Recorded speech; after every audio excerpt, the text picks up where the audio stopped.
আসসালামু আলাইকুম বন্ধুরা, তো কেমন আছেন আপনারা সবাই? আবার নতুন একটি ভিডিও নিয়ে আপনাদের মাঝে হাজির হয়ে গেলাম। তো দেখতেই পাচ্ছেন আজকে আমরা চলে আসছি উত্তরবঙ্গ ক্যাটারিং টু। তো এটা হচ্ছে আসলে গোপালগঞ্জে নতুন চালু হয়েছে, তো সেখানে আমরা চলে গেছিলাম খাইতে। তো আমরা কিছুদিন আগেই ফেসবুকে দেখছিলাম যে এখানে 110 টাকা নাকি কালাভুনা পাওয়া যায়, তো সেটার জন্য আমরা সেখানে গেছিলাম খাইতে।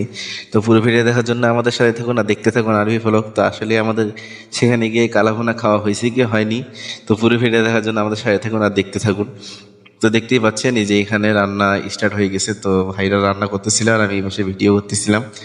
আর ওই পাশে আমাদের দেখতে পাইলেন যে আমরা এখন ফ্রেশ হয়ে নিলাম প্রথমে, তারপর এখানে রান্না চলতেছিল। এই যে এগুলাতে মশলা দিয়ে দিছে, তো দুর্ভাগ্যবশত আমরা এগুলা খাইতে পারিনি, কারণ সেগুলা যেহেতু তখন রান্না চলতেছিল।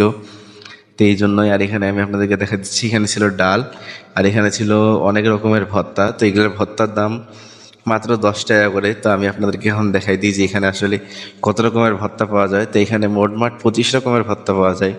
তাদের একটা কার্ড আছে, তো সেই কার্ডটাতে আপনারা অবশ্যই দেখতে পাবেন, এই যে কার্ডটাতে দেওয়া আছে 25 রকমের ভর্তা এখানে পাওয়া যাবে। সবগুলোরই দাম মাত্র 10 টাকা করে। তো আপনারা যেই ভর্তা চান সেই ভর্তায় খাইতে পারবেন। তো আমরা যেহেতু বিকালে গেছিলাম নাস্তা করতে, আমরা ভাবছিলাম যে কালা ভুনা দিয়ে নান রুটি খাবো। তো নান রুটির দামও সেখানে অনেক কম ছিল।